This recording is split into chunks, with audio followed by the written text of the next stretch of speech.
4-week course, Sundays 11 a.m. to 1 p.m. Pacific time, on efficiently communicating stories and this early outline material for movies and TV shows. You need to be able to come up with ideas that and express them at the simplest level, and then working that up to the more complicated levels. So with the eventual goal of having a 90-second to 2-minute long pitch at the end of this class for a TV show or pilot. So let's just look at a few of the tips and ground rules and things to have in the back of your mind before we start. Remember, definitely lead with these comps or explanation of the tone if it's going to affect how we're going to be watching or experiencing or imagining the story. So a super serious, scary action movie is very different from a pulpy, fun, jokey, quippy action movie like, The Avengers is very different from the Assault on Precinct 13, for instance, even though they're both in the same genre. So make sure that the tone just sort of clicks and makes sense to your audience.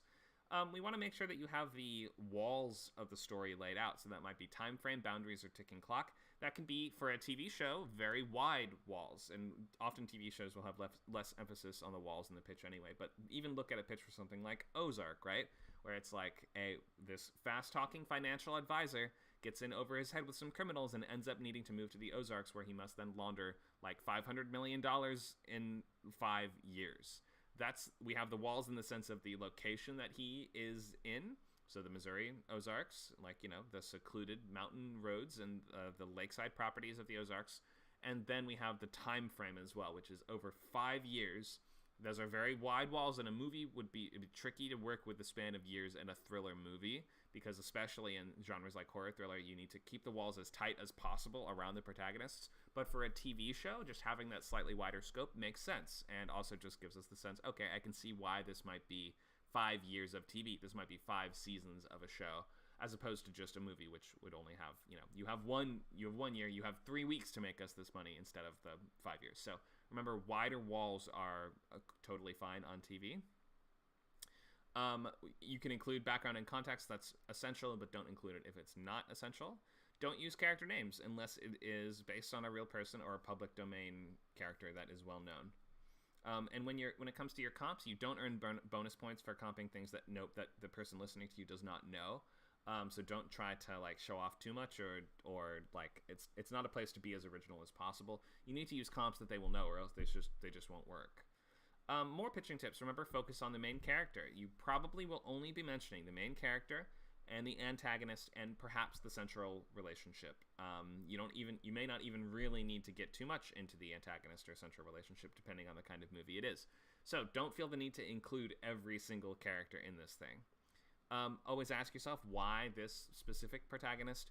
We need to imply this internal journey that will intertwine with the external journey. So, for instance, if we have this logline here, there's a purge-type society where someone gets hunted for sport every day. We need to kind of understand why this person, it helps to have some kind of ironic twist to why they are involved, some kind of juxtaposition between, this is the least likely person I thought that would be able to get through this, even if it's as simple as, we take a story like Lord of the Rings, right? The ring, by the rules of the magic of the world, kind of could have come to anyone. I mean, it comes to it stays with the hobbits for so long, obviously, we know, because hobbits don't really crave power, so they're a little bit more resistant to its effects. But if we look beyond that, we can say, why did we pick Frodo as the protagonist of Lord of the Rings, where the whole arc of the story is we need to get a group of characters from one side of a perilous fantasy world to the other? Within the time frame and with the ticking clocks of the evil armies are sweeping through, they're going to destroy all of the land that we love and get to our home eventually and destroy that too. So why did we pick Frodo? It can be as simple as, we picked the smallest person in the world. This character is surrounded by more competent warriors, by a dwarf with a big axe and a lost human king with a cool sword and a wizard that casts awesome spells. But you've picked the smallest person in the world. A hobbit, a young hobbit, to be the one to go on this huge quest that has a particularly uphill element for him to accomplish, right? He's not like these other sort of heroes that exist to kind of juxtapose them. The hobbits are very small. They are not good at fighting. They don't know how to use magic. They're kind of sneaky, I guess, but not really, as we see in the Mines of Moria, as Pippin just ruins everything all the time. But moreover, you can see by picking the smallest possible person, it starts to make sense. Oh, that person's going to have the hardest possible journey across this world. Someone who does not have the advantages that anyone else in their party would have, that cannot really fight or solve problems through brute force, and it's going to require him using interesting tactics in order to get through that. So we can look at Lord of the Rings and say, could the ring have fallen with anyone and for this journey? And the answer is yes, it kind of could have. But we've picked the person with the hardest climb to make, and with the most fascinating climb possible, because as someone who is particularly resistant to the ring's power, we can watch him actually struggle with it more than any other character would be able to. So there's like 3 or 4 huge reasons why Frodo is the perfect protagonist for Lord of the Rings, despite the fact that you're like, isn't Aragorn sort of the more traditional fantasy hero for this kind of story? And the answer is yes. Like, if this were written by somebody else, Aragorn would probably be the main character. But the fact that we have gone with the specificity of a non-combatant, essentially teenager, taking this same quest along with these very competent warrior people, you can see how the themes of the story come out, and how this is about how average everyday people deal with the overwhelming presence of evil and the hardship of war. It's not really about awesome, badass, cool people who are solving these problems, though those people do exist in the world as well. We can see really clearly why it is particularly ironic and difficult and interesting for this hero to go on this journey. All right, that was a long rant about Lord of the Rings, but hopefully that at least gives you some idea why we pick our characters as we do, and how we're not, like, just a guy is not usually going to be a good choice if you're just like, I don't know, just if I was pitching Lord of the Rings to you and I was like, I don't know, a guy has to take a ring across a fantasy world and throw it into a volcano, we'd be like, where is the beef, right? Where's that element of interest for the main character, and something that will make their tactics interesting, or their hardships interesting, or even has an interesting limitation on them that makes this quest more compelling. Okay, so questions on anything we've talked about for these tips?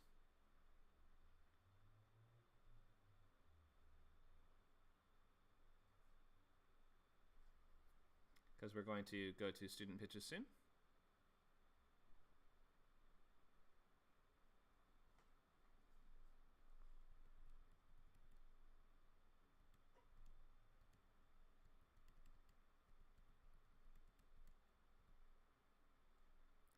All right, no questions, I guess. So we'll go right to students. Let's start with Jason for passing.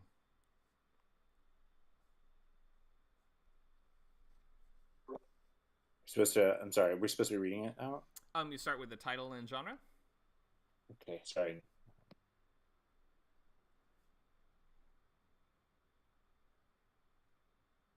I lost the there we are.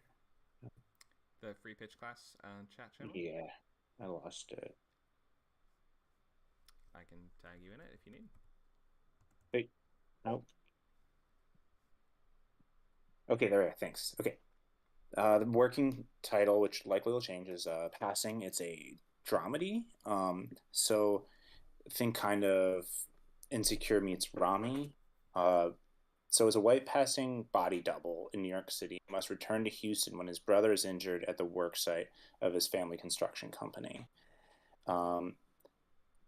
This is written and co-created by myself and a close friend of mine named Roman Trevino. He is a white passing Mexican man here in New York City, and the two of us have discussed, I'm coming from a very conservative hometown where I was the only Jewish person. We've discussed a lot of like what is a minority, what is white, what isn't, when is it one thing and when it is another, and also when like whenever you're trying to run away from your home and trying to go somewhere, sometimes the direction your life needs to go is a place that you've already been before, and kind of what returning home after running away from home feels like. All right, thanks for that. So that was the log line, and then your sort of personal connection info. So not quite the pitch yet, I think, right? But that's okay. Correct, yeah. So let's just look at what we have here. I'm going to bring it up on this screen. Dramedy, and so yeah, we don't need to include the theme when you're doing a pitch. The theme should be something that is kind of like made evident by the pitch itself. And you can Okay. like mention it if it comes up, but you don't really have to write it out or include it in the like early materials. Um, so let's just make sure that the logline itself makes as much sense as it can. A white passing body double in New York City must return to Houston when his brother is injured at the worksite of his family construction company. And this is a TV show, right? Yeah. Um, what what do you mean he's a body double? So he like works. So he and like when you're on set, there's often a lot of shots where you don't see the actor's face and you just see like their back or their shoulders. Often that's not the actual actor with the speaking part. It's like another person Mm-hmm. who's like a stand-in. So he's like a stand-in for like white actors, even though he's not. I And he's like I trying to mean pursue it acting. is it's I see what you're going for, and it is funny, but it doesn't read as germane to the story here. And furthermore, I don't think people who are, and I have friends who have done this, they aren't career body doubles, they're actors, right? Right, he's an actor he's trying to pursue being like a an ingenue, but he is, I guess, is one of those like he wants to be an actor, but this is where he is. I get what you It's the mean, body doubles. but it's more relevant that he's an actor than the fact that he's a body double. That's like just a thing that actors sometimes do. Mhm. I'd see what you're saying in terms of like thematically it makes sense why you'd want that, but just in terms of the logline, it seems like you're setting up something for the plot that is then not a part of the plot. If you Yeah. start out a story by saying, a 5-star pastrami chef gets, embroiled in a crime ring, then we're like, wait, why'd you mention the what exactly he cooks if it's not relevant at all to the crime story that he gets involved in? So I think actor is Okay. the more important thing here to worry about. A white Okay. passing actor in New York City. You mean so it's from New York City because the story doesn't take place in New York City, right? He starts in New York City and has to go home. Right. I think from is still probably the word to use then because this would only be he's only in there for I would guess the first 10 to 15 minutes of the show, right? Correct. Okay. Yeah. It's kind of like the once the inciting incident is kind of realized, he's no longer in New York City. Right. Okay. So then we would say a white passing New Yorker actor or actor from NYC maybe must return to Houston when his brother is injured at the worksite of his family's company. But then what does your main character then do when he's there? So I mean, Okay. that might be something that comes up a little more in the pitch itself, which I'll let you go into in a minute. But if you just frame it as he must do the thing that happens as of minute 20, then it's like, well, what's the show then? Because he did the thing. So then, does he have to then run the family business? So it's about he's like helping with the family business because his brother is like the lead, like the general, kind of like the general contractor. Okay. um so he has to like go home to help take care of his brother and support the business as well. Well, what does support mean though? Does support mean work at? Does support mean take it over? I think it's work at,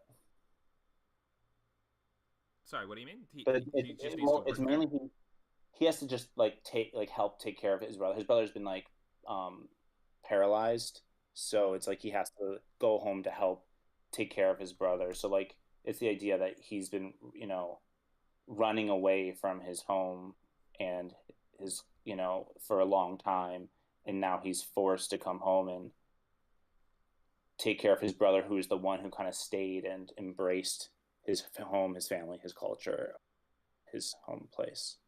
Right. I guess I'm just trying to suss out what does the main character actually have to do. If you're saying he has to now run the company, that's one thing. If he just has to kind of like work there, that's a completely different kind of conflict. I guess it's more like take care of his brother and then like make a new life in Houston. Oh, okay. So the company is not actually that relevant to what he's doing. The idea is that like he works at the company because the company is like he has to help his because his brother needs like support to continue running the company because he can't like walk, he can't like maneuver around the work site. He needs like the support of his brother. Mm-hmm. I guess. You're right, though. That's not clearly fleshed out. If it's not what we're going to be spending a lot of time doing in the show, it might just be a not that relevant detail for the logline. If it's more like when his brother is paralyzed in a workplace accident, now this character needs to come home and like help get him back to health, or like get him to the point where he can run the company again. That would be one set of goalposts and one set of stakes. If it's like now he needs to end up running the company, that's another set of stakes. That's something like Arrested Development, where it's like you have to stop the company from falling apart. That's like you just have to. It helps narrow down what the conflict of the show is by just being more specific with what our character has to in fact do. So I'm not quite sure what the answer is because I haven't heard the full pitch of what we're doing in the show. So we should just, I guess, go on into that. So I'll time you out. Let me see. Where did I put my phone? Give me 1 second.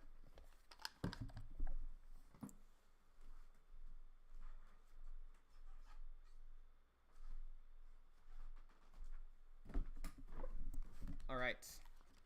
You ready with the up to 2 minute version? I mean, it's a little off the cuff. I didn't, but sure. That's okay. Yeah, a lot of TV writing is off the cuff. Pitching, presentation, and just trying to land on a cohesive idea.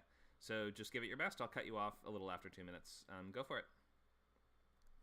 So, like many other actors in New York, our lead has moved to the city to pursue his dreams. However, has found himself working as a body double for for white actors when he himself is a white passing Mexican man. Now,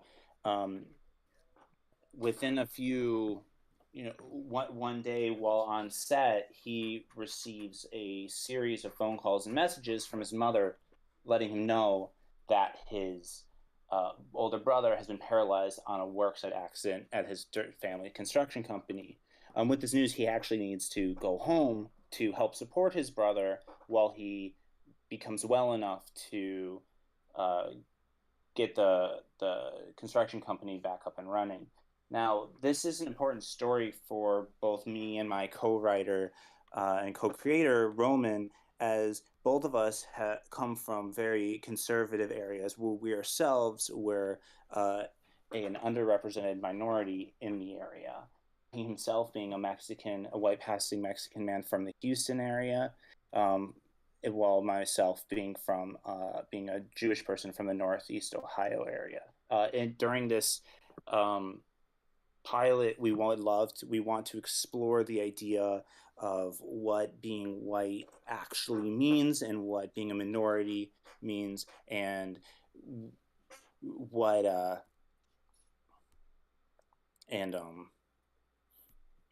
just what can you be both ethnic and cultural, or do they have to be can they be independent of each other? That's all I have. All right, thank you for that. So you're at like 1:45, so the timing's good. So yeah, good personal connection, and this is relevant and would highlight why you're the right person to do this. I still don't know what we're really doing in the show, I guess would be one of the main points here. So we have guy from New York comes to Houston to kind of help a company and help out his brother, but like at a certain point you need to start like giving us examples of like the kinds of stuff, and maybe you haven't, I'm guessing you have not written the pilot itself yet? No, we're just outlining. Okay. So you don't have to have every single thing nailed down, but maybe just have a couple examples of like the kinds of conflicts that he would get into, the kinds of other characters that we're going to be encountering, just the kinds of stuff that your character now has to do, because I can imagine, I mean, from this setup, we could get into organized crime, or your character could now have to defend the business against the people who are trying to take it over now that his brother is paralyzed. Or maybe your main character now is falling in love with someone, or like it could just go in almost any direction, because you've pretty much spent the entire pitch on just the setup of the situation without giving me a sense of like what those situations would be. So maybe you just need to, with your partner, flesh out the events of the story a little bit more, and maybe find if there are other kind of key central relationships here, like who are the other kind of major characters in the story. So I mean, the other major characters are like his cousin who picks him up from the airport, who has like a child that he's never met before, Okay. and his mother, who is the matriarch of the family, who is the one who kind of forces him to come home, who never asks for help but has asked for help for the first time. And then he has a girlfriend who is just becoming serious back home in New York, Hmm. who is trying to insert herself into the situation, even though it's not necessarily her place. Okay. Yeah, so since this is a dramedy, your points of conflict are going to be these other characters. And Yeah, it's not going to be as reliant on, there's not action set pieces or anything like that to move the story forward. So you have to actually kind of mention these other characters in order for us to get a okay. sense of what could we possibly be doing now that I mean, all I'm imagining based on what in the initial version that you said was, I guess he's doing paperwork now for the whole show. So, like, by starting to bring in these other characters, then I think it will help to flesh out what people are doing in the show a little more and help just give a better sense of what the show is.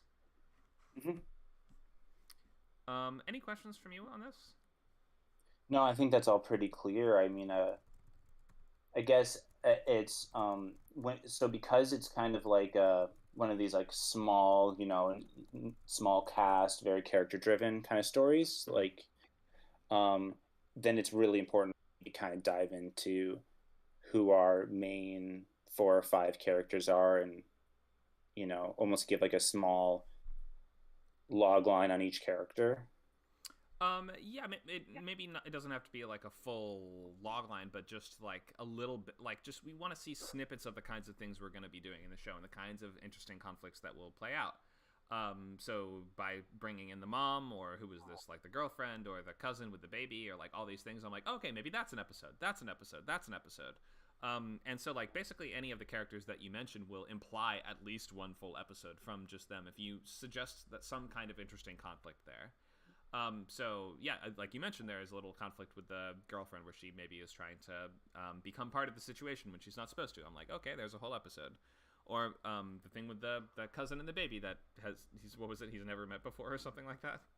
Yeah, There's it's something like his first interesting time there going too. home for a long time. Yeah, Right. So maybe there's an episode where he gets stuck with the baby and now he has to. So like you might want to just suggest like plant the seeds of what the episodes could be in the pitch itself. got it. That makes sense. Thank you. Sure. And that mostly goes for status quo shows like I'm assuming this is a status quo show, so we don't actually have to have watched all of these in order, perhaps. No, I would say it's pretty serialized. Like you could jump in, but I would imagine it more in like I feel like there's like a whole genre of these that it's like Atlanta, Insecure, like sort of where you're kind of following someone with a unique perspective who has like in kind of their small group of friends and family. Yeah, I mean that is true, and those usually have something resembling a consistent story, but some of them are like I'm not even sure if Atlanta has a super consistent story, or something Yeah, like Dave or Louis or shows like this where it's just usually following one comedian as they do stuff. It's those are they're basically status quo shows, even though I guess some of them do have like things changing over the course of them. yeah, but you're right. It's not the change from one episode to the next is not necessarily the core tenet of each individual episode. Right.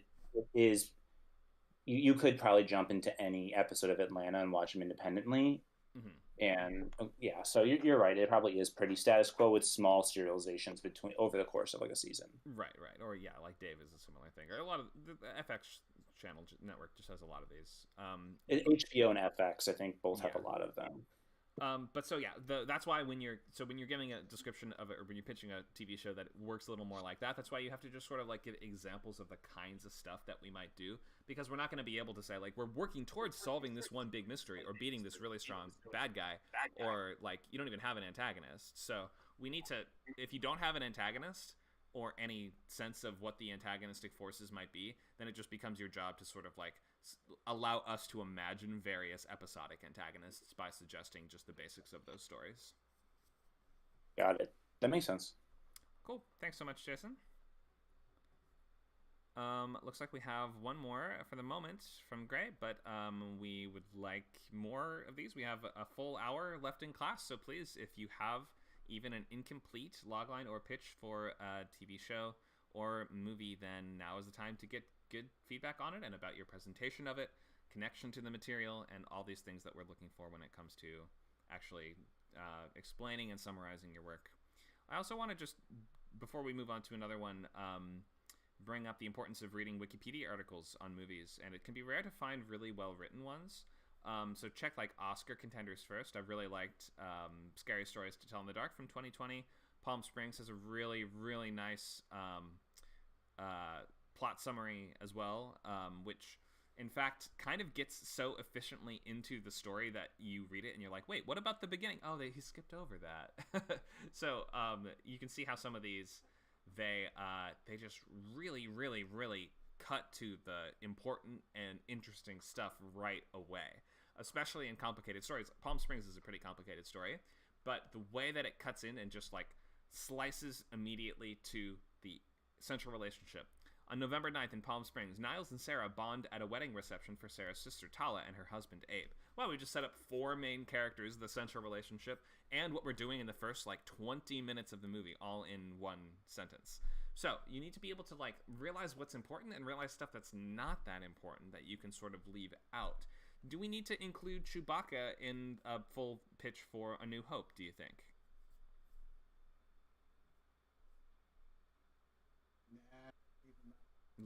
Nacho says leave him out. Yeah, tragically, he doesn't get a medal at the ceremony at the end of the movie, and he doesn't get mentioned in the pitch. He's just forever abandoned. Poor Chewbacca. But you can see why the story makes sense and functions without him, so it's like you don't need to include something just because you liked it or just because it is there. Just because it's in the movie doesn't mean it belongs in the pitch. I know that might sound counterintuitive, but so yeah, read Wikipedia articles. If you read all this out, this would probably be closer to 3.5-ish minutes probably. But the really well-written ones will include just the most important information, so you have to just like train your mind to start working the same way, that you can leave all the irrelevant stuff out and just get right to the good stuff, the stuff that will hook us, the stuff that will say, you need to listen to this, you need to pay attention to this. Okay, would we like to move on to our next pitch? Gray. Hello. Hi. You want to read out your title and genre for us? It says the title is Dirt, and the genre is psychological horror. All right, thank you for that. And do you have comps or clarification of tone? Try to think of something that isn't obscure. Maybe Hereditary, with no external supernatural factors. Oh. Just the psychological scariness. Maybe something like Black Swan? Yeah, that's a good comparison. Maybe, yeah, because Perfect Blue, I believe, was a big inspiration on Black Swan, so maybe look at the things that has then influenced in turn. Yeah. Yeah, so Dirt. All right, psychological horror. So, and this is a feature, great. All right, so go ahead and read the logline out. When a Catholic high schooler is molested by her choir teacher, she must process the resulting trauma before she loses her grip on reality. All right, thanks for that. So, first couple things. A Catholic high schooler is just not a super strong description of the main character. I mean, I understand why that is relevant, but you could easily also just say when an other adjective high schooler is, molested by a Catholic school teacher or something like that. Like, I'm not saying that you have to phrase exactly like that, but it could be something that we could explain in a slightly different way that leaves room for you to have an adjective that more tells us who this person is, like personality-wise, or a trait that they're struggling with, or something that will be relevant to the story. So maybe is she struggling with her faith? Because that would be an element that was interesting enough to support that being the thing that you use to describe this character. I think a relevant thing would be socially inhibited. Okay, sure. She's very devout. Oh, she is very devout. Okay, so you might have to just pick. Yeah, so these are all better options than Catholic though, because we could, I understand that not everyone who goes to religious school is religious. I went to Quaker school for 8 years, and I'm not a Quaker. But at the same time, we just normally want to pick an adjective that is going to be something that like an actor feels they could kind of sink their teeth into. It's something that is going to be making this journey more challenging, or it's something making it more personal for them, or anything along those lines. So if instead of just saying like just Catholic, maybe they are an intensely devoted Catholic high schooler, might be more relevant, or more, it might suggest more conflict than just saying, oh yeah, no, she is of this religion. So just pick your adjective carefully is what I would say for this. When she is molested by a choir teacher, she must process the resulting trauma before she loses her grip on reality. That does tell me that this is going to be a very internal kind of story. Does your main character have an external goal? No. No. She does struggle with who to tell about it. All the normal things born of religious trauma, misogyny. Okay. Who's going to believe her? Who's going to blame her? I guess so. Even in kind of coming of age drama type stories like this, often the character will have some kind of external goal, even if it's not like the most important thing in the world, right? Like if we look at what's something like Lady Bird. What is she trying to do in Lady Bird? Isn't she trying to get into the best college possible, isn't she? Or what about in Rushmore? He's trying to stop from getting kicked out of school.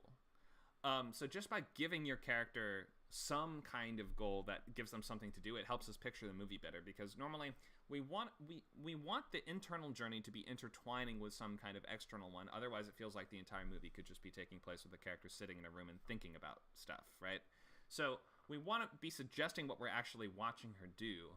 And that's why it's so key for feature films that we have some kind of framework of the physical actions that we will be watching your character take place in. And sometimes that can lead to people picking something arbitrary, like, I don't know, she's trying to win a boat race or something like that, or she's trying to, and beat a spelling bee, or just they add some competition or something like that just because that makes it very filmic. But you can see why that instinct is there, at least, and why audiences kind of want that, because otherwise it just sounds like this is going to be a movie about a girl sitting in her room and being sad. So maybe in the full longer pitch, you'll kind of discover something that you can use as this external event that you're going to hinge the story around, or maybe you just need to think about it more and find it. But I think I'm ready for you to go into the pitch if you are. Well, I do have a question about intertwining the external conflict here. Sure, go ahead. If I were to say, when a Catholic high schooler is molested by her choir teacher, she must process the resulting trauma before her chamber recital. Mm-hmm. Like, that wouldn't be good, right? Because it's like, oh no, it can't wait on sexual trauma. We got to focus on this recital. Like, what's a good way to incorporate the external conflict? Right, but so look at something. Have you seen Black Swan? Parts of it. Oh, well, you should check it out if you're writing this genre, because that's one of the most successful modern examples of this genre happening. Like, Aronofsky movies will probably be a good thing to look at in general. Mm-hmm. She's trying to play the Black Swan in a big ballet performance, right? Along the way, she's losing her mind basically, and slowly unraveling as a human being. But she's still, more than anything in the world, wants to play the Black Swan in the Swan Lake Ballet.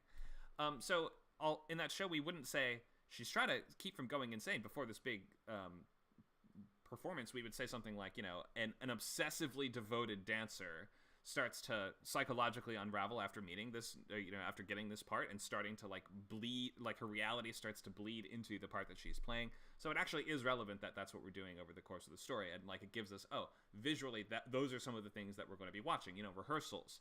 We're going to be watching her backstage drama. We're going to be watching her interactions with other members of that cast.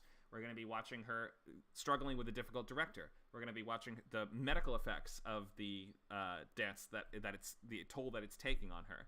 So it just gives us any kind of framework for the kinds of stuff that we're watching your character do in the movie. So you don't have to frame it as if that external event is the most important thing ever, because clearly the health and sanity of your main character is what takes precedence in the narrative for that.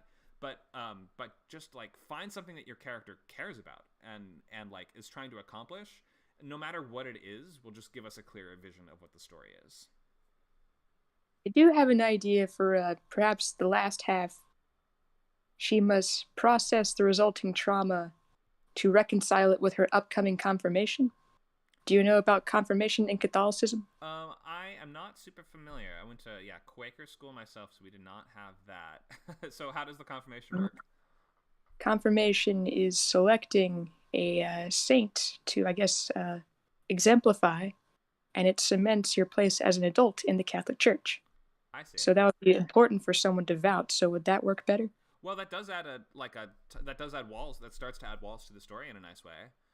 It's still not really a tangible goal, unless is there something you have to do in the confirmation that you would only be able to do once she got over this issue in some kind of way? Like, is she only getting confirmed by this teacher that molested her? You do have to choose a sponsor, so maybe her family could be pressuring her to use the choir teacher as a sponsor. Ooh, there's some spicy drama. Yeah, so I can incorporate that, but I can workshop this. I don't want to waste too much time. Do you want me to go on to the pitch? Sure, go ahead. All right, you got the clock? It's ready. All right.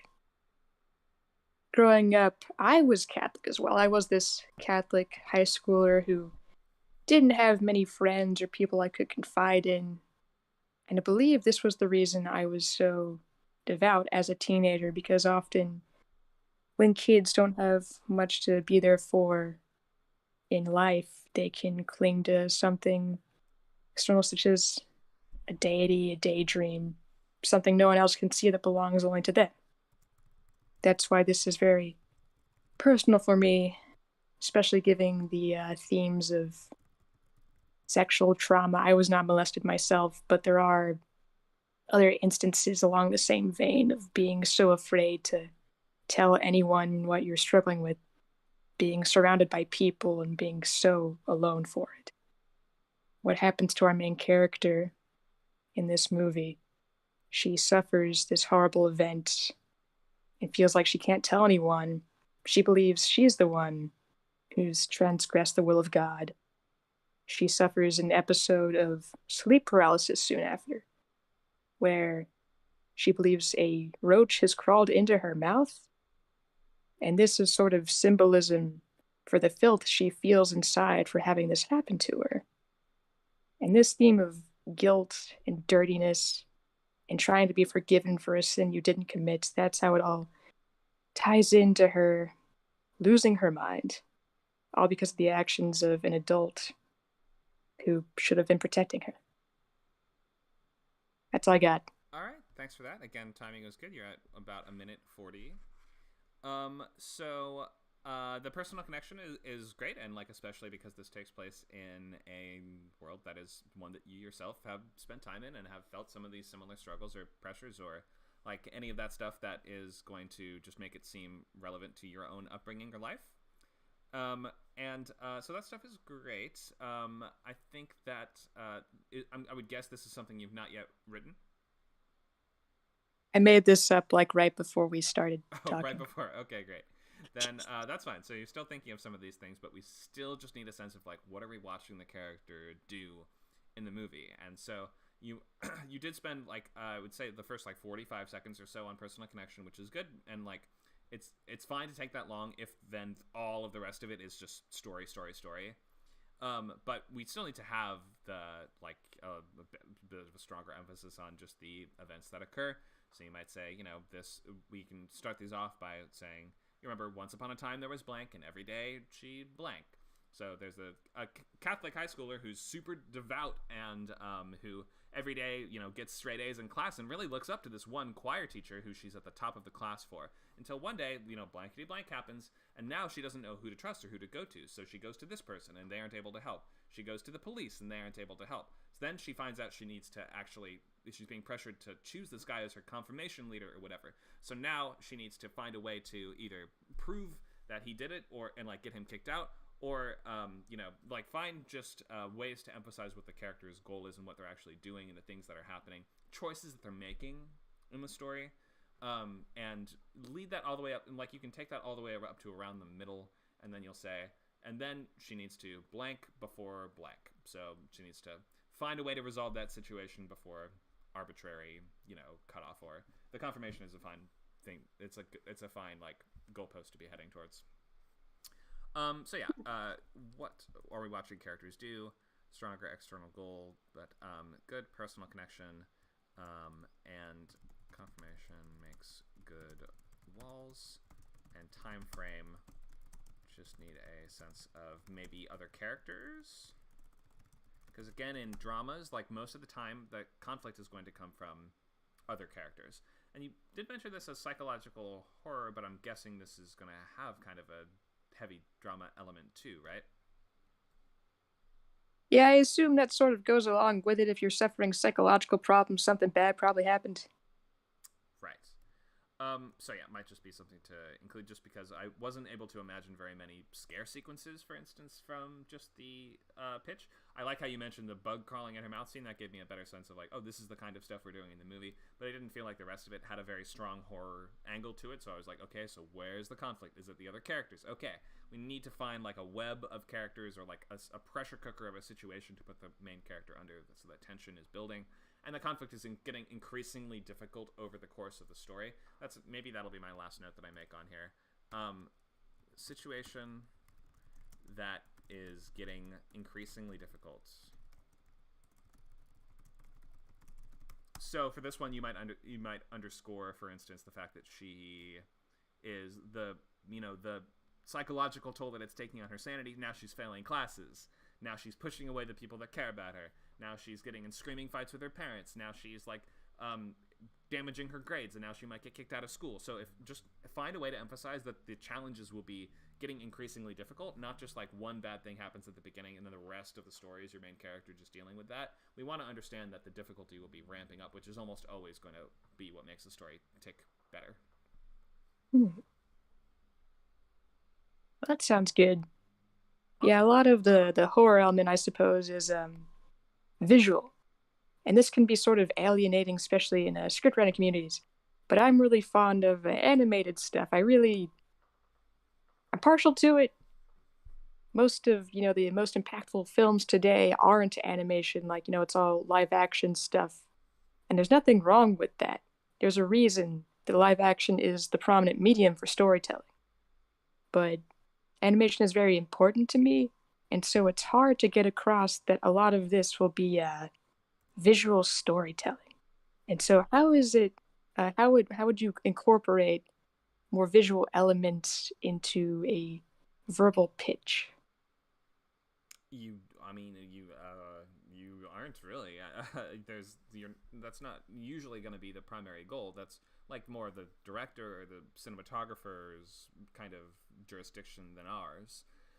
Your emphasis as a writer is going to come from the story first and foremost. Is this like a cartoon you're going to make yourself, or is this going to like be a movie that you want to direct on your own or something like that? I really brought this here because you said to have something you're not too deep into. Sure. But I do like making my own animations. Okay. If it was something that you were trying to like secure funding for, like you are pitching, this is going to be a feature-length thing that I'm animating myself or something like that, you would be able to include just artwork in the pitch documents. So you can bring visual references if this is something that you intend on actually making and not just writing. Because like spec animation scripts don't really get made.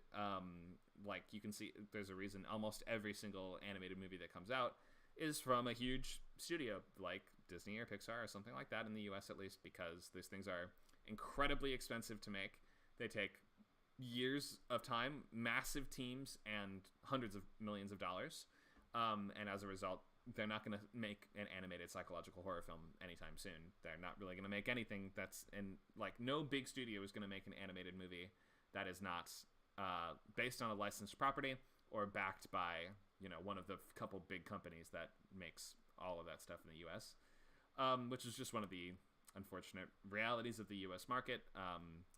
Animated movies are so expensive to do that they're not going to really take any risks in terms of the genre or the style of these for the most part. It's why we just don't see any adult animated movies really coming out, or except for a couple which end up, being nominated for Oscars and things like that. But usually those have not been huge hits in mainstream success in theaters.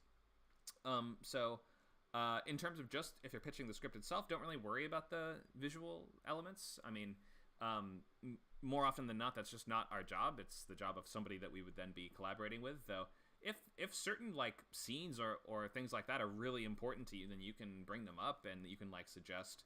I think this whole movie would be done in a really kind of saturated, colorful comic book style or something like that. You can like describe the type of visual style you'd want to see. You can say like, I'm writing this based on noir comics like Sin City or something like that, so I'd want this to actually evoke the feel of those visually. So the best option you'd have when just pitching scripts is just describe the kind of look that you want in a couple words.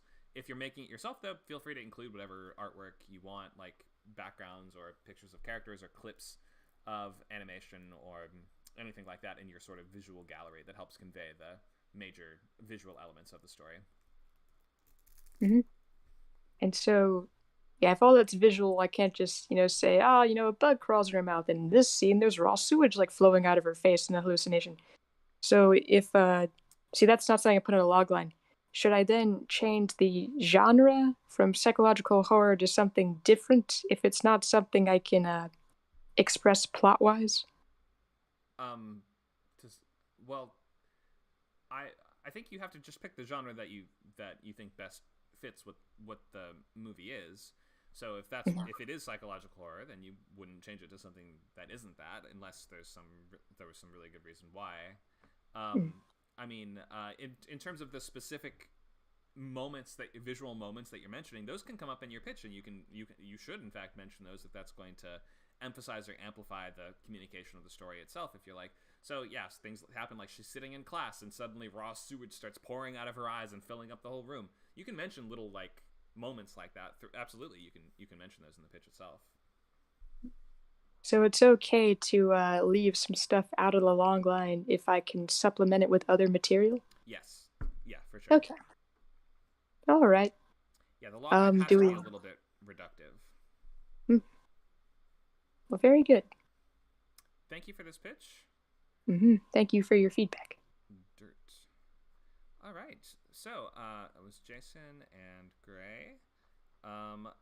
Let's check the chat to see if we have some comments here. Jason said, "Mean Girl, she wants to take down the plastics. Isn't Black Swan largely about her competition for the Black Swan role after a competitor shows the aptitude to take the part away?" Yeah, I believe that is sort of the crux of that. Like, she's sort of friends with Mila Kunis's character. She's sort of weirdly in love with her, sort of hates her because it seems like she might end up taking the lead role. So yeah, that rivalry is sort of at the heart of the Black Swan movie. We have a comment from Twitch as well. Tom J. Crossley says, "Are we screenwriting here?" Well, sort of. We're working on pitches for movies and TV pilots and just the skills involved in pitching in Hollywood. So yeah, you can try pitching a movie here with us if you want to, or on Discord. So discord.net, you can download that, and also you can go to scriptcamp.net to find a link to our server. Or we can also just see the comments here from Twitch and YouTube and places that we're streaming, so feel free to just leave questions or comments there as well. Okay, so those are the two that I saw in the chat so far. Does anyone else have a pitch for us based on something that you have not yet written but want to write, or something you have perhaps written already and didn't already pitch in a bunch of other camps or something like that? Or does anyone have a movie they saw they want to try practicing communicating about? Feel free to go ahead. The floor is open.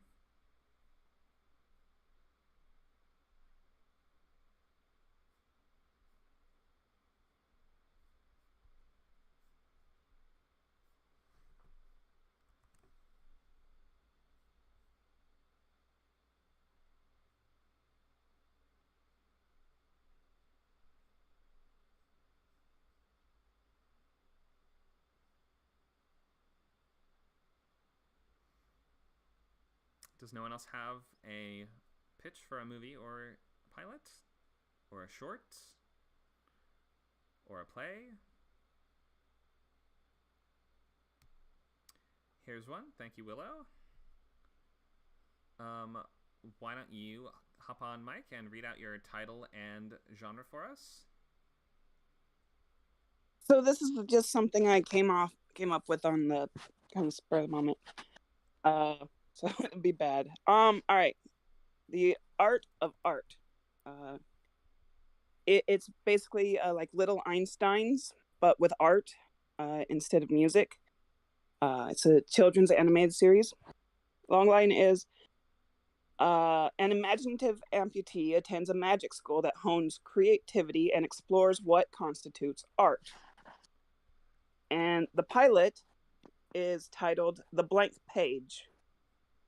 A 10-year-old imagines ordinary events into fantastical adventures. While attending an art school, she receives a pocket dimension where art can come to life, but can't decide where to start or what to make. All right, thanks for that. So this is the first ever pitch we've done for a children's show, I think. Especially, I think Little Einsteins is like a pre-K kind of, like really young, aiming really young show. So an imaginative amputee attends a magic school that hones creativity and explores what constitutes art.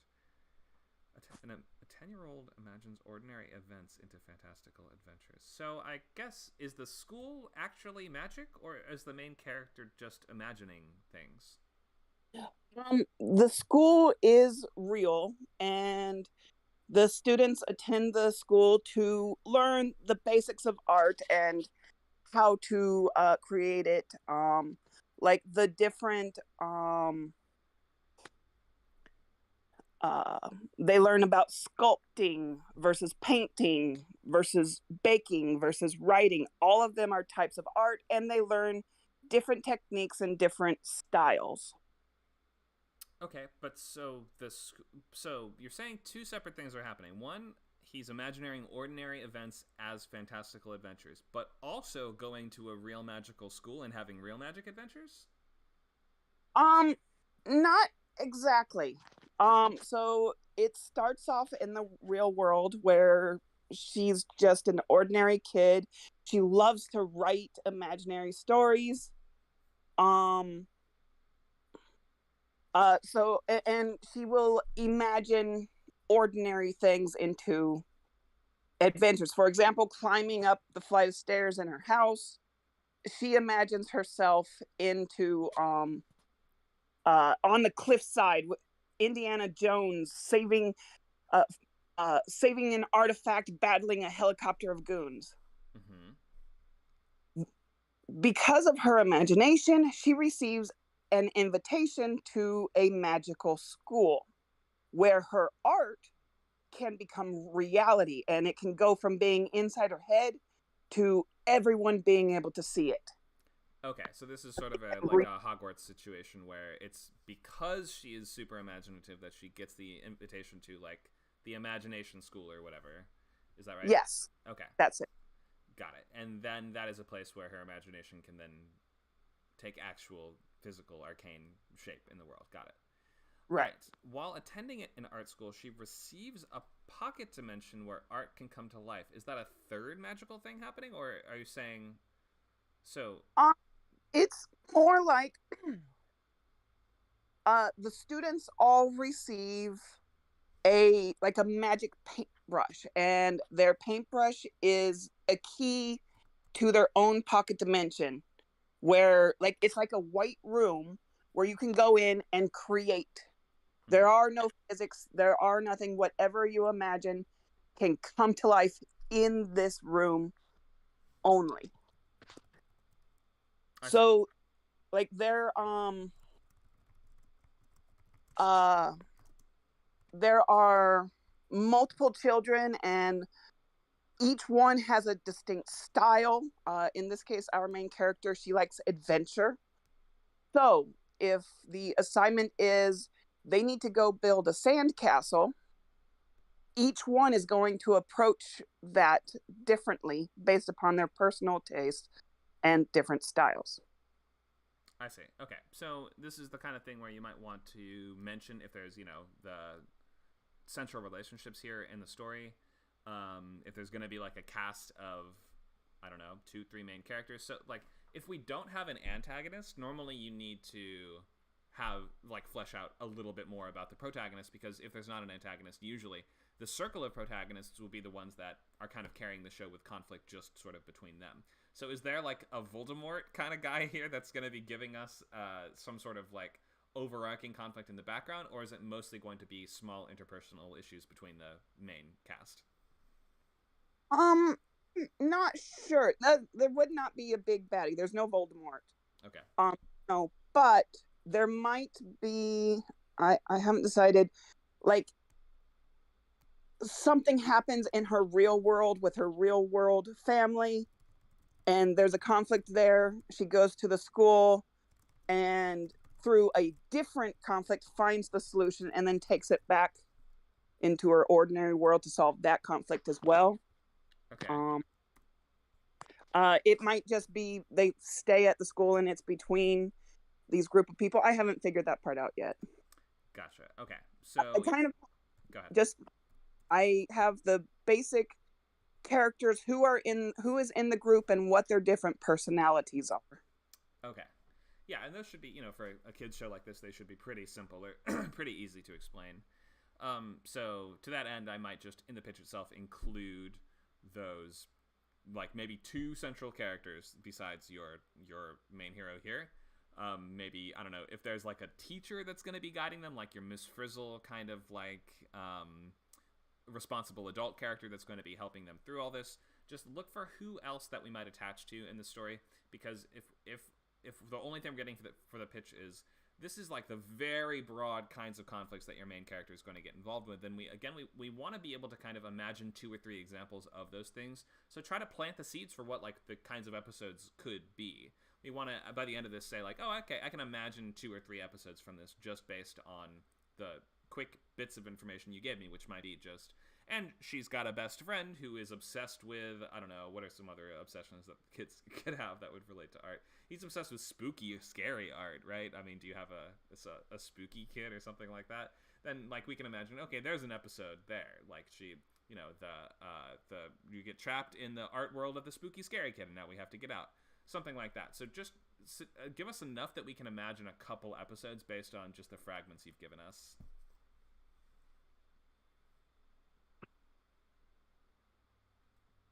Make sense? I heard nothing of what you just said. Everything, all the sound cut out, and it just now came back. That's too bad. Did anyone else hear me? Can anyone hear me right now? I can hear you. Yeah, I can hear you. Did I drop out for a long time before, or was it just on Willow's mic, or just on Willow's side? Might have been just that. I could hear you the whole time. You could hear me. Okay. Nah, I think it was just me. Just me. That's okay. So I'll just quickly summarize what I said before. Just give us enough that we can imagine, just like give us the seeds of a few episodes. So you might have to just expand a little bit on who those side characters are, so that we might imagine, oh, that character, I could easily see a whole episode just solving their problem.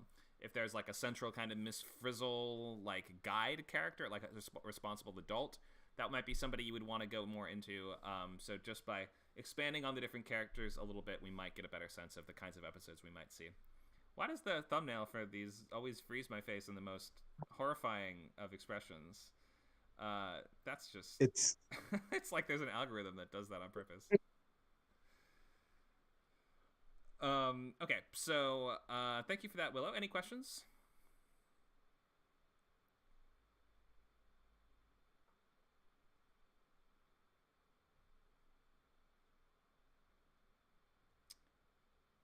Okay, no questions. That's great. So we have a little bit of time left, and we have enough space to do probably like 2 more pitches if you guys have them. I could just be very boring and just go over other slides if we don't. Does anyone else have a pitch, even if it's kind of early or not super well refined, that they would want to get feedback on right now?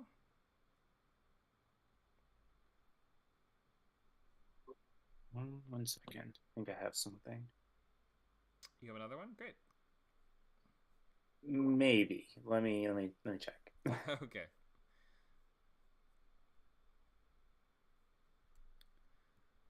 So we've talked about personal connection. We can also, I think something we've seen a couple times, perhaps even today, are this the sense of and then what syndrome, where we have the hook or the setup for the journey, but then what are we actually doing in the show? So try to remember to give us this tangible objective, especially if it's if you're pitching a pilot to us, then we should know what we are doing in that first episode of the show, what tangible, concrete thing your main character is trying to accomplish that might interweave with the internal journey. We just want to know. We should not at the end of the pitch be left by going but wait, what are we doing? Jason says the only other one I have would be Red-Handed, which is already written in pretty close to a final draft. Yeah, I think we've given feedback on that one before. You can pitch it again if you really want to. No, we've done a lot with it, so I'm just okay. No problem. Does somebody have a movie they've seen they want to try practicing pitching and communicating?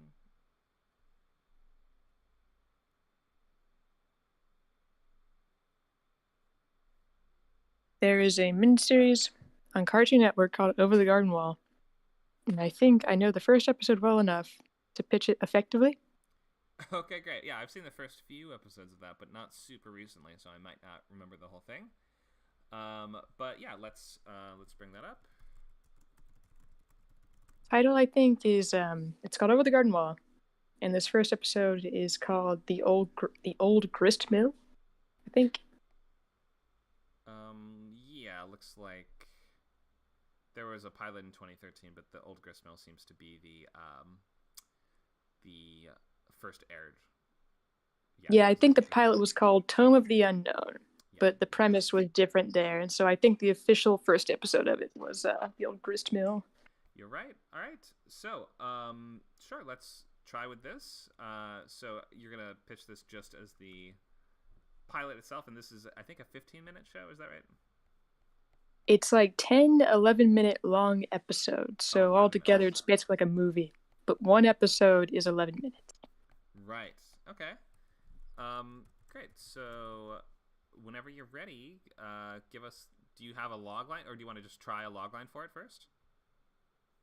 Would the genre just be animated children's thing, since nobody cares what genre an animated thing is anyway? Well, I think you can pick a genre. You can say this is it's fantasy adventure, isn't it? Yeah, fantasy. Yeah. Or almost horror, isn't it? It's kind of yeah, it's horror dark flavored. Dark fantasy adventure, I guess you would say. Yeah. But yeah, that's the rough genre around there, and formats and miniseries. This is the logline pilot logline. When two brothers get lost in a mysterious wood,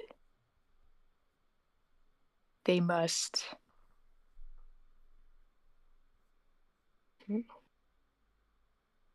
ask a woodsman for information in order to find their way home. That was horrible. That's the information I remember. That's okay. So yeah, you can just do your best with this. If we're going to say what the characters have to do in the episode, try not to give us a catalyst for a catalyst or something. Would be they have to ask this guy for information in order for them to help him, for him to help them. We can just say they need to enlist the help of a woodsman, or they need to team up with a woodsman or something like that in order to get back home. They need to get back home before they are overcome by the despair of the wood. I don't know. Well, sure, yeah. There's some reason they have to get back home with a sense of urgency, right? Is there some monster out there that's looking for them? The beast. Right. So they need to get back home before they are found and devoured by a mythical monster called the beast, right? Mm-hmm. Okay. So I have a little synopsis for it here, but don't lean too heavily on this. But go ahead. Yeah, I'm just sitting. Yeah, okay, yeah. You ready? Yep, go ahead. Here we go. When I made this series, my connection to it, having grown up in the American Southeast, was the connection to the dead and what happened in the world of times we'll never know of. When I was making Over the Garden Wall, I felt like my main motive was exposing today's younger generations to a world they will never know. Maybe they only heard of on old VHSs their grandparents showed them or something. And these characters, these brothers, must find their way through this wood. It's riddled with strange creatures and mysterious people who give this nebulous, useless information, mostly cryptic or referencing old fairy tales or old wives' tales, tall tales, things like that. And the main antagonist here is something called the Beast. And the Beast is this embodiment of depression, of giving up. It's actually referenced to Dante's Inferno. And the whole theme of the show is its relation to the alienation you feel with depression, growing up, disillusionment, seeing the world for what it is. That's all I got. All right, thanks for that. So yeah, nice. Like my acting, was it good? Yeah, the personal connection at the beginning was that's like the exact kind of thing. When I was making Over the Garden Wall, yeah. Exactly, that's the kind of thing that you would. You might have to stretch or squeeze the truth a little bit in order to get what you need out of it, but that's the sort of thing you would easily say, like, I grew up in this place that was kind of like this, and now I think kids need to be reintroduced to this sense of adventure and independence that they don't have anymore, or something like that. That's all very relevant and could easily be something you would bring into this. So I guess I forgot to say what they do again. Yeah, what are we doing in the show though? So it might just be that it's been a while since you've seen it and we're not able to just remember on the spot. It means so much to me. It's just like sometimes the internal conflict is so great that I don't get around to the external one. But they need to find their way home. Right. So we start with the sort of inciting incident, right? So and try to focus on a main character who is Wirt is the older boy, right? Mm-hmm. Okay, so Wirt is the protagonist, I believe, of the show. From having just seen a few episodes, it's kind of a two-hander between them. But if we had to pick a main character, we would say it's probably the older brother. So along with his younger brother Greg, they get lost in the woods. That's the inciting incident, right? So then what happens? So I guess we would just need a little bit more of the events. So we remember they meet a bird, they meet a woodsman, and then it seems like they are stalked by what they think is a werewolf, or they think is a big bad wolf type of monster. So I guess maybe just for the first episode, because we can't rely on the rest of the show. We can't say this. The themes of this are going to be this explored in the rest of the show if we haven't even said what happens in the pilot first. We just need to make sure that we would understand, especially for a cartoon like this, what we're actually doing. So in the pilot episode, they are primarily trying to find a way home and trying to barricade in the house and escape from this monster, isn't it? Isn't that what they're doing? Yeah, the layout is they do talk to a bird, and she comes back in later episodes, but her role in this episode is basically saying, "Hi, you exist," and then flying away. Yeah. Before they go try to get directions from the woodsman. And then later, to show us the kind of world that we're in now, to show that things in the woods have magic to them, right? This isn't just going to be the real world. The animals here can talk. Many things are not as they seem. So it's hard pinpointing the conflict when getting home is not directly addressed in this episode. It's more going to this man's house to try to figure out what to do. Oh no, scary dog. Right, but don't they go to this guy's house in the hopes that he will help them get home? Yes. Okay, so yeah, I think that still ties into the central A story. So now that they start looking around for a way to get home, they see a woodsman's house and they think that he can help them. So they go to his house. It turns out they get attacked by a wolf there, and they need to defeat the wolf and turn it back into a dog. I don't remember exactly how that comes to pass. Yeah, it spits up a turtle. Okay. But sure. So we're not doing the entire. So we're pitching just the first episode here. Yeah. And so I can't reference anything else. No, we can't usually reference the rest of it. You can definitely suggest. And through the rest of the show, it will be this character's journey of defeating this, or solving this, or figuring this out. You can, in just one sentence or so, sum up how this ties into what is to follow. But remember that when we're pitching TV shows, we're not guaranteed to get the rest of these episodes, and nobody will read beyond just a pilot itself. Good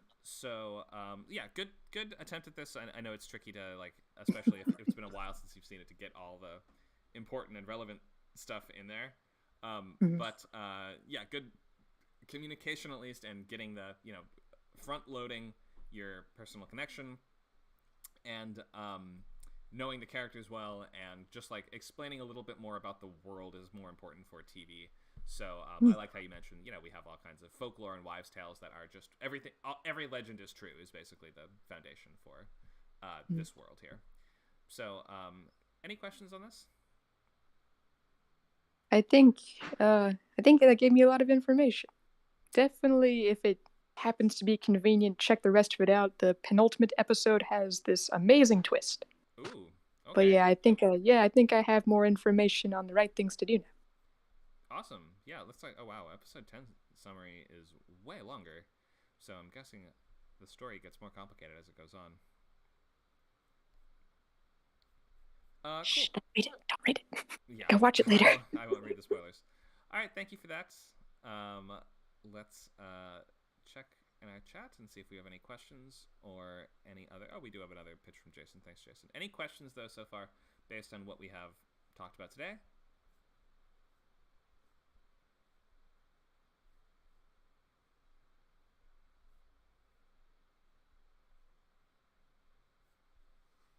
All right, let's move on to Jason's second pitch then. This is Losers Back Home, and it is another dramedy. Go ahead and read out the logline for this one, Jason. Probably more of just a straight comedy. So Losers Back Home is after divorcing his Chinese wife, a longtime expat takes a job as an English teacher of wealthy businessmen to stay his visa and determine whether he wants to stay in China permanently. All right. Is this a movie or a TV show? I was thinking it was like a kind of like an Abbott Elementary, like with a bunch of like expat English teachers. So a show, right? Yeah, so it's just a show. Yeah. Okay, so comedy pilot. Yeah, comedy pilot. Okay. After divorcing his Chinese wife, a longtime expat meaning he has been out of the country for a long time, takes a job as an English teacher of wealthy businessmen to stay his visa. You mean to extend his visa? Well, because if he got divorced, he would need a work visa because he would no longer have his marriage visa. Is that the term, stay your visa? I've just not heard that. Yeah. It is. Yeah, to stay your visa, yeah. Okay, I had just not heard that before, so maybe just be aware that your audience might... Maybe it was like a colloquial term that people used when I was there, but... Maybe, but just make sure that that's the real term. It might be my fault for not knowing it, but you gotta make sure that a 19-year-old intern would understand your log line. So He takes a job as an English teacher, English being capitalized here, of wealthy businessmen to stay his visa and determine whether he wants to stay in China permanently. That is throwing up a red flag for me. That's sort of like saying he's not sure what he even wants or what he's even trying to do or what his goal is. So, can you explain this a little more? Yeah, so the idea was that like he's been there for a long time and he now is like facing the decision to stay there long term, and as a kind of stalling tactic, he's taken a job at an English school because like the divorce was so sudden. Right, but so he's not sure what he wants. He's not sure if he even wants to stay in China or not. This is sort of like saying in like imagine a World War II movie and it's like they're trying to destroy the Nazi artillery, but they're not really sure if they want to or not. And they're trying to decide whether or not they want to be in the war. It's like, well, why'd you include such a strong goal if you're then going to undercut it right away by saying, well, but then again, he may decide at some point to drop this. So it just I guess it's strange to me. Go ahead. I guess maybe I'm not. Obviously, it's not being clear, but I guess it's one of the main tenets of people who are expats abroad is that they don't really know if they're going to be there long term, and usually being abroad is like a stalling tactic for something else in their life. Okay. I understand that. So I guess it's more like he had planned on being there forever, but now that the divorce has happened, he's not sure if China's the place for him, and he took this job as a way to see if he can start over there, or if he has to start over home. I don't know. Right, but so your character's been there a long time, and Yeah. you're saying that the arc of the show is going to be he's taking this job as an effort in an effort to stay there longer. Yes. Isn't that the case? To like give it one last go, I guess. Okay. But to say that this is all in service of determining whether or not he even wants to stay there in the first place just seems to decrease the urgency of the goal that you have just laid out. True. So, like, maybe your character could have some doubts that could come up at some point in the pilot, but... you know what? Go ahead. What maybe if instead it's like he wants to stay, but he joins like a failing English school, and that his visa that he gets isn't even like for sure. As in, he's not sure if this will even accomplish his goal if he does this? Well, that like he joins, I don't know, he joins this like a failing English school, maybe at,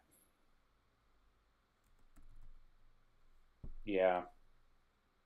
So this might be something a little along lines of like community or something like that, perhaps. If you're going to frame it that way, it's going to be, expat takes a job at failing English school. He's not sure if he likes it. He may even hate it here. But through the, we understand by the end of the pilot, he's probably going to be like, well, I have to make the best of it. And by the end of the, several seasons down, although we can't rely on that information, we can at least imagine, oh, okay, this is going to be the journey of him coming to realize I do want to stay here.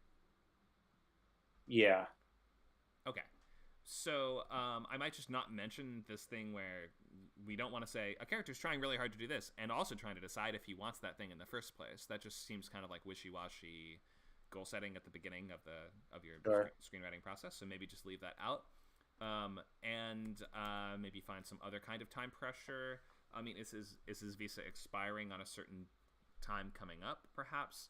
Or is there another central character? Like, is his wife actually going to be a character in the show, perhaps? Or is there some other central relationships that we might want to mention here, just to, again, give us that seed of what are 2 or 3 episodes of this we should kind of, by the end of a pitch, be able to say, oh, I can kind of see what that might be. Oh, did you have a 90-second pitch you wanted to go into?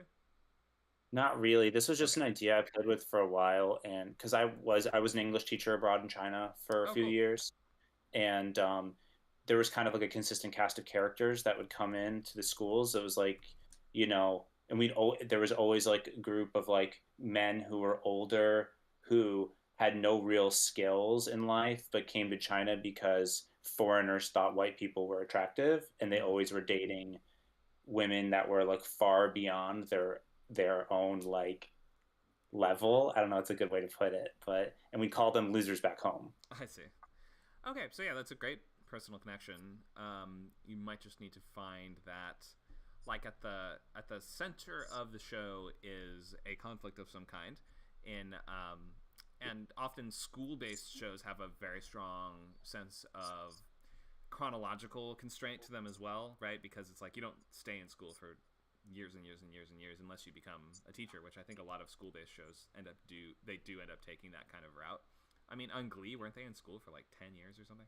Yeah, well, and this would be like from the perspective of the teachers, because the teachers are like constantly, every 3 months there's new teachers, and people get fired all the time, and people aren't really qualified for their jobs, and like people are generally teaching. I don't know. I guess it's not. I need to rework. My idea was just like, I was thinking it would be really interesting to have like one of these people we'd call like a loser back home, who like breaks up with his hot wife, and now like might have to go home back to where he's like not at the same social stature that he is in this like expat situation. Right, I'm with you. Okay, yeah, no, that is a good like set of stakes. I might have to go back home where I am nobody. And yeah, that's unique to this sort of world, and like unique to the personal experience that you've mentioned. So that's all great. Just maybe give us some suggestions of who the funny or interesting cast members of this might be. Is there an antagonist? Think of something like The Office, right? We could just say it's about this guy named Jim who works at this office and tries to romance the secretary, right? But what are we leaving out of that?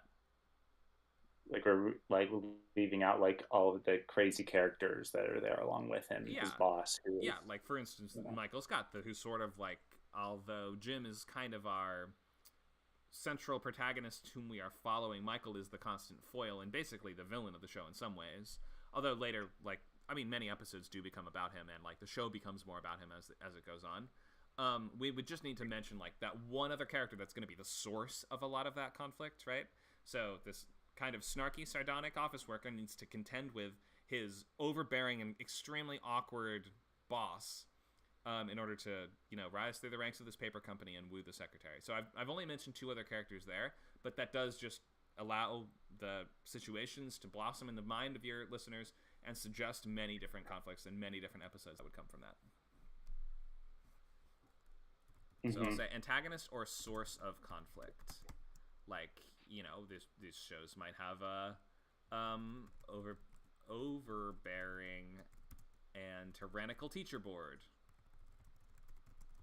Something, see what I mean? Just like any kind of antagonistic forces that are going to lead to that are going to be wells of both comedy and conflict for the whole show. Got it. So by the end of the conflict, we should be able to spitball a couple episodes of what might be in the show. Go ahead. And I guess this is just a question, just because I've actually held off on putting too much effort into like developing this idea, just because I feel like any concept or idea that is critical of China is probably not going to be marketable. Well, I mean, it's not going to be easy to make in China. I mean, even in the U.S. Maybe not. I mean, yeah, it depends. It means that,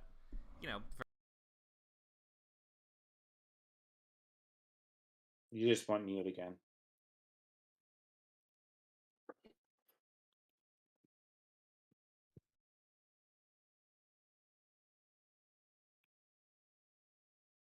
Hello? There we go. Sorry about that. Yeah, I've been having mic issues as well. Yeah, I mean, that will make it challenging. I wouldn't let that stop you for this. I mean, if you have another idea that's a slam dunk and doesn't involve China stuff, then maybe that's better to go with. But the fact that you have a connection to this means that I would not entirely turn away from it, and I would not write it off entirely just for that reason. So if I was writing this like just on spec as a portfolio piece with no intention or belief that it would ever become more than that, that's okay. Oh, but yeah. if I was okay. For sure. Okay, because I've just been holding off. I always thought it was really funny, and I've always thought that there was a lot of really ridiculous situations and other teachers. I mean, I remember there was a teacher who got fired for smoking cigarettes in the classroom and refusing to wear a bra.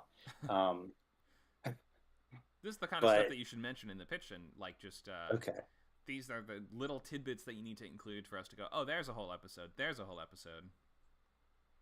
You might also want to look at, there's a Danish show called Rita, which is about a teacher. It's more of a drama than, I guess it's kind of a dramedy, but that is just another really good source of like, there's not a lot of school shows that work.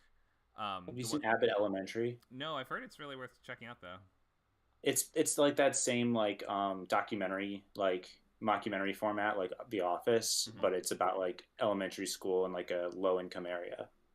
Right, yeah, and I mean there have been a ton of attempted school shows over the years, and I've heard that one actually does manage to nail it, where most of them have not. I think Rita had like 5 or 6 seasons, and it's in Danish, but it's on Netflix and stuff, so I recommend checking that one out too.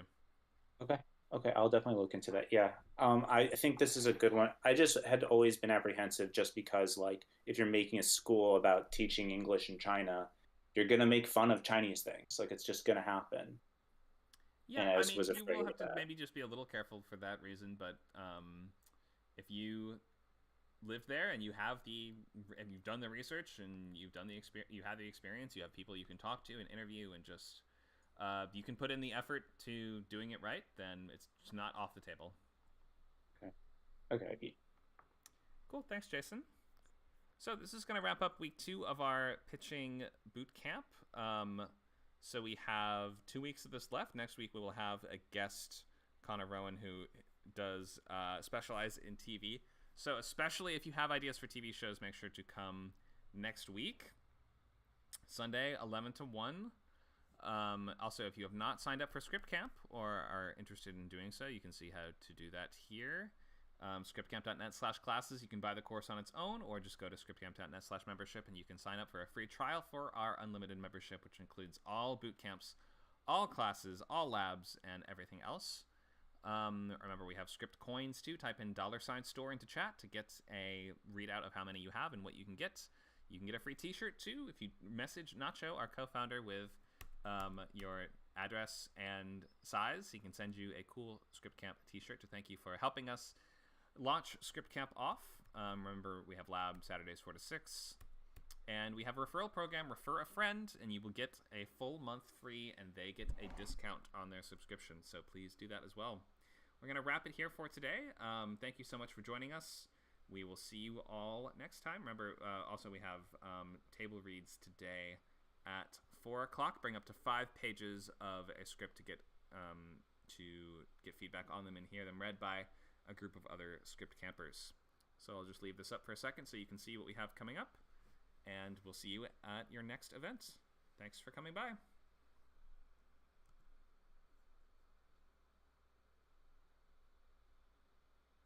Have a good weekend.